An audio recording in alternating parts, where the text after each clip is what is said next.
Bismillahirrahmanirrahim. Assalamualaikum warahmatullahi wabarakatuh.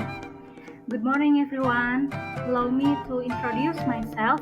My name is Anfikriyah with student identification number 231230163. Today I'm honored to have the opportunity to deliver a presentation on the topic philosophy and theory of education. In this presentation, I will explain the definition of philosophy and education, the relationship between both fields, and how educational theories play a crucial role in shaping Islamic education. I hope that this presentation will not only provide useful information, but also open space for us to reflect, discuss, and share ideas together. So, let's begin our discussion on this important topic.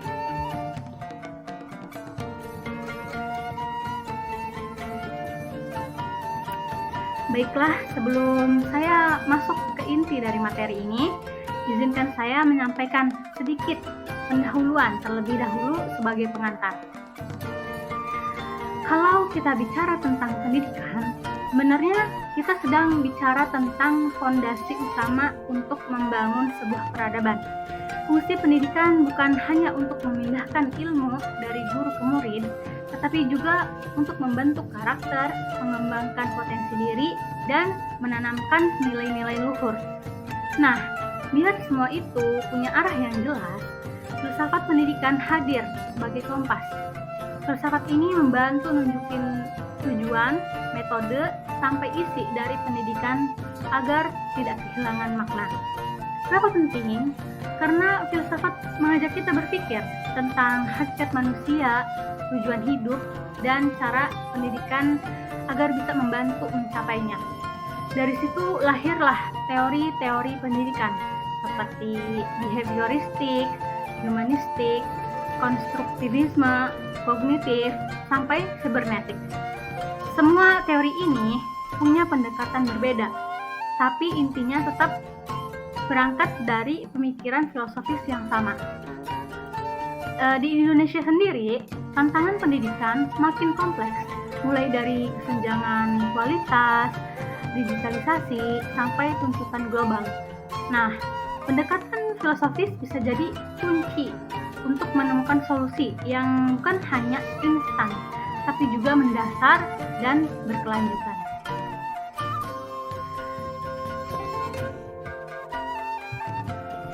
Baik, setelah kita memahami sedikit gambaran umum tentang pentingnya pendidikan dan filsafat sebagai kompasnya, sekarang mari kita masuk ke inti materi ini, yaitu filsafat dan teori pendidikan. Pertama-tama mari kita membahas tentang peran filsafat. Filsafat berperan sebagai inti yang memberikan kehidupan pada praktek pendidikan. Perannya tidak hanya sebagai pelengkap, tapi juga sebagai penentu arah. Secara umum, peran filsafat dalam pendidikan dapat dibagi menjadi 3 fungsi utama. Yang pertama ada fungsi normatif, yang kedua fungsi spekulatif, dan yang terakhir ada fungsi kritis. Pertama, mari kita membahas tentang fungsi normatif. Fungsi normatif ini menetapkan nilai dan tujuan pendidikan. Filsafat merumuskan tujuan yang harus dicapai, seperti membentuk individu yang beriman, yang berakhlak mulia, dan yang berpengetahuan luas, yang merupakan hasil refleksi filosofis tentang hakikat manusia. Menurut Profesor Dr. Haji Imam Barnagib, filsafat pendidikan merumuskan tujuan pendidikan yang tertinggi sebagai panduan kegiatan pendidikan. Lalu yang kedua, ada fungsi spekulatif. Fungsi spekulatif ini berusaha memahami pendidikan dalam konteks yang lebih luas, termasuk hubungannya dengan manusia, masyarakat, budaya, hingga kosmologi. Pertanyaan mendasar seperti apa itu manusia dan bagaimana manusia belajar menjadi landasan lahirnya teori pendidikan. Profesor Dr. Made Siddhartha menjelaskan bahwa fungsi ini mencakup penyusunan teori pendidikan yang menyeluruh dari landasan, tujuan, kurikulum, hingga evaluasi. Dan yang terakhir, fungsi kritis. Fungsi ini berperan dalam meninjau dan mempertanyakan asumsi-asumsi dasar dalam praktek pendidikan. Contohnya, mengapa kurikulum disusun dengan cara tertentu, atau apakah metode yang digunakan sudah efektif? Melalui sikap kritis ini, pendidikan terhindar dari stagnasi dan mampu terus berkembang serta beradaptasi dengan kebutuhan zaman. Selanjutnya, mari kita membahas macam-macam teori pendidikan. Teori pendidikan merupakan penggabungan dari berbagai pandangan filosofis yang berusaha menjelaskan bagaimana proses pembelajaran berlangsung. Setiap teori memberikan sudut pandang yang berbeda untuk memahami proses ini. Berikut adalah beberapa teori yang ada. Yang pertama ada teori behavioristik, yang kedua teori humanistik, yang ketiga teori konstruktivisme, yang keempat teori kognitif, dan yang terakhir ada teori sibernetik. Mari kita membahas teori yang pertama, yaitu teori behavioristik. Teori behavioristik ini memandang belajar sebagai perubahan perilaku yang dapat diamati melalui respons terhadap stimulus, dengan inti pada proses pengondisian. Menurut Dr. Andes Nanashaw di Sukmadinata, teori ini berorientasi pada hasil belajar dan menekankan peran lingkungan dalam membentuk perilaku. Dalam prakteknya, teori ini diterapkan melalui penguatan positif maupun negatif, serta latihan berulang hingga terbentuk kebiasaan. Berbeda dengan itu, teori humanistik lebih menekankan pengembangan potensi manusia secara menyeluruh, berakar pada eksistensialisme dan fenomenologi. Teori ini memandang manusia sebagai individu unik yang memiliki kebebasan untuk berkembang menuju aktualisasi diri. Menurut Profesor Dr. Haji Din Wahyudin, pendidikan bertujuan membantu peserta didik menjadi dirinya sendiri, menjadi kreatif, mandiri, dan memahami dirinya. Guru berperan sebagai fasilitator yang menciptakan suasana belajar yang nyaman dan terbuka agar siswa tumbuh percaya diri dan mampu berkontribusi positif. Lalu teori konstruktivisme. Teori ini melihat pengetahuan tidak dapat langsung ditransfer melainkan dibangun sendiri oleh siswa melalui pengalaman. Siswa dipandang aktif dalam menciptakan makna dan proses belajar. Menurut Profesor Dr. Haji Rakazoni, guru berperan sebagai fasilitator yang menyediakan lingkungan belajar yang kaya pengalaman. Mendorong siswa menemukan pemahaman melalui proyek, diskusi, eksperimen, atau problem-based learning, sehingga siswa terlatih berpikir kritis, kreatif, dan mandiri. Selanjutnya, teori kognitif. Teori ini menekankan bahwa belajar melibatkan proses mental seperti mengingat, memahami, dan memecahkan masalah.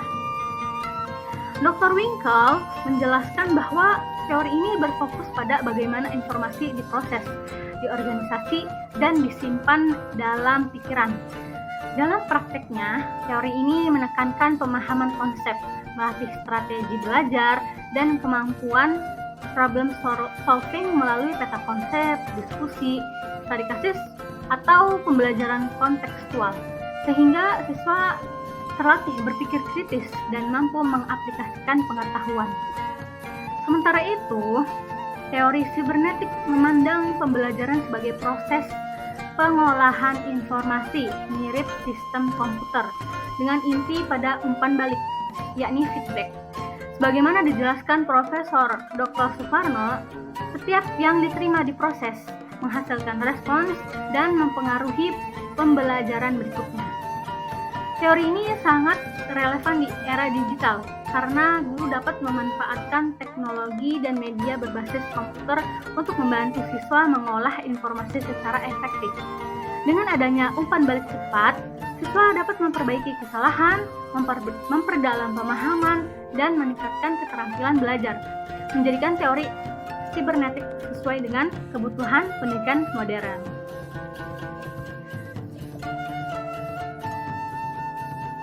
Selanjutnya, hubungan filsafat dan teori pendidikan. Filsafat dan teori pendidikan punya hubungan yang bisa dibilang nggak bisa dipisahin. Ibarat fondasi sama bangunan. Kalau tidak ada fondasi, bangunan pasti rapuh. Begitu juga kalau ada filsafat tanpa teori. Jadinya hanya konsep tanpa arah praktis.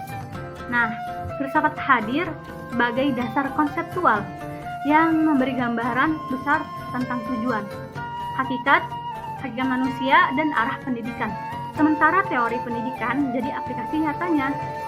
Gimana konsep itu diwujudkan dalam metode, strategi, sampai praktek sehari-hari di kelas. Setiap teori pendidikan sebenarnya tumbuh dari akar pemikiran filosofis tertentu. Misalnya, teori humanistik lahir dari filsafat eksistensialisme yang melihat manusia sebagai individu bebas, unik, dan punya tanggung jawab atas dirinya sendiri. Makanya teori ini banyak menekankan pengembangan potensi diri dan kebebasan belajar. Sebaliknya, teori behavioristik berakar pada filsafat empirisme dan positivisme yang percaya bahwa pengetahuan berasal dari pengalaman yang bisa diobservasi. Dari situ lahir pandangan kalau belajar itu hasil dari stimulus dan respon. Jadi fokus sekali ke latihan dan pembiasaan. Menurut Profesor Dr. Haji Jalaluddin, filsafat berfungsi sebagai dasar sekaligus penentu dalam perumusan teori pendidikan. Filsafat memberi jawaban atas pertanyaan apa tujuan pendidikan, apa hakikat manusia yang mau dibentuk, apa nilai yang harus ditanamkan. Sedangkan teori menjawab bagaimana cara mengajar, bagaimana menyusun kurikulum, bagaimana metode terbaik agar tujuan tercapai. Jadi, tanpa filsafat, teori pendidikan akan kehilangan arah. Sebaliknya, tanpa teori, filsafat cuma jadi gagasan abstrak. Kombinasi keduanya bikin pendidikan tidak hanya jalan di tempat, tapi juga relevan dengan kebutuhan masyarakat dan perkembangan zaman. Yang terakhir, isu dan tantangan dalam filsafat pendidikan. Pendidikan di Indonesia sekarang sedang dihadapkan dengan banyak isu dan tantangan kontemporer yang sebenarnya bisa banget ditinjau lewat perspektif filsafat. Salah satunya adalah masalah kesenjangan kualitas pendidikan antara kota dan desa. Ini bukan cuma soal fasilitas saja, tapi juga menyangkut keadilan sosial dan pemerataan kesempatan belajar. Dari kacamata filsafat, kita diajak untuk berpikir apakah pendidikan sudah benar-benar adil dan bisa diakses semua orang tanpa terkecuali.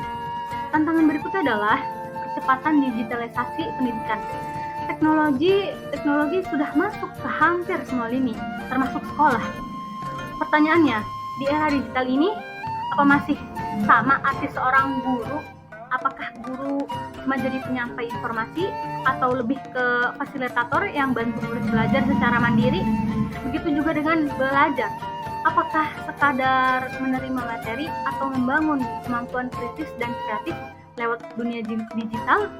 Nah, filsafat pendidikan bisa bantu kita menemukan jawaban yang lebih dalam dari pertanyaan-pertanyaan ini. Selain itu, ada juga isu etika dan moral. Arus informasi global membuat nilai-nilai kebangsaan dan budaya lokal rawan tergeser. Tantangannya gimana caranya menanamkan moral dan identitas bangsa tanpa kehilangan keterbukaan terhadap dunia luar. Filsafat di sini berperan sebagai penuntun untuk merumuskan nilai dan yang relevan, supaya peserta didik tetap punya pijakan kuat di tengah gempuran globalisasi. Terakhir, ada isu relevansi kurikulum dengan kebutuhan pasar kerja. Banyak yang mempertanyakan, tujuan pendidikan itu sebenarnya buat nyiptain tenaga kerja atau membentuk manusia pembelajar yang adaptif sepanjang hayat sih? Filsafat pendidikan membantu mengevaluasi hal ini, agar kurikulum tidak hanya mengejar output ekonomi, tapi juga memanusiakan manusia. Dengan melihat tantangan-tantangan ini dari perspektif filsafat, kita bisa lebih sadar kalau pendidikan itu nggak sekedar soal teknis, tapi juga soal makna, arah, dan tujuan yang mendasar. Selanjutnya, setelah kita membahas materi yang tadi, saya akan membahas tentang simpulan dari semua materinya. Filsafat pendidikan punya peran penting banget sebagai dasar dan arah dalam jalannya proses pendidikan. Dengan filsafat, pendidikan tidak hanya dipahami sebagai proses mentransfer ilmu pengetahuan dari guru ke murid, tapi juga sebagai usaha untuk membentuk karakter, moral, dan kepribadian manusia seutuhnya. Jadi pendidikan itu bukan sekedar ngasih tahu apa yang harus dipelajari, tapi juga untuk apa dan bagaimana kita menjalani hidup lewat nilai-nilai yang ditanamkan. Tapi di sisi lain, filsafat pendidikan juga tidak lepas dari tantangan perkembangan teknologi yang pesat, arus globalisasi, krisis moral di kalangan generasi muda, sampai kesenjangan pendidikan antara daerah perkotaan dan pedesaan jadi masalah nyata yang harus dihadapi. Nah, disinilah filsafat pendidikan tetap relevan. Ia bisa jadi kacamata untuk menjawab tantangan zaman sekaligus memastikan pendidikan kita tetap berakar pada nilai kemanusiaan dan kebangsaan.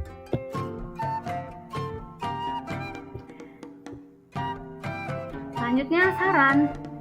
Pendidikan di Indonesia sebaiknya terus mengintegrasikan filsafat dengan teori pendidikan supaya sistem pembelajaran yang tercipta bukan hanya relevan dengan perkembangan zaman, tapi juga bermakna dan punya arah yang jelas. Dengan begitu, pendidikan tidak berhenti di level pengetahuan saja, tapi juga bisa membentuk karakter dan identitas peserta didik. Di sisi lain, pendidik juga perlu menguasai dasar-dasar filosofis pendidikan. Kenapa? Karena kalau guru cuma jadi penyampai materi, murid bisa saja pintar secara akademis tapi lemah dalam karakter. Tapi kalau guru paham filosofi di balik pendidikan, mereka bisa mendidik murid jadi pribadi yang tidak cuma cerdas tapi juga berdaya saing global, kreatif, kritis, dan tetap berakar pada nilai budaya bangsa. Jadi, filsafat dan teori pendidikan itu ibarat dua sisi mata uang. Kalau dipadukan dengan baik, hasilnya adalah sistem pendidikan yang kuat, relevan, dan tetap berkarakter Indonesia. Baiklah, Alhamdulillah, I have reached the end of my presentation. That's all from me. Please forgive me for any mistakes in my explanation. Thank you very much. And I'm looking forward to your feedback and questions. Wassalamualaikum warahmatullahi wabarakatuh.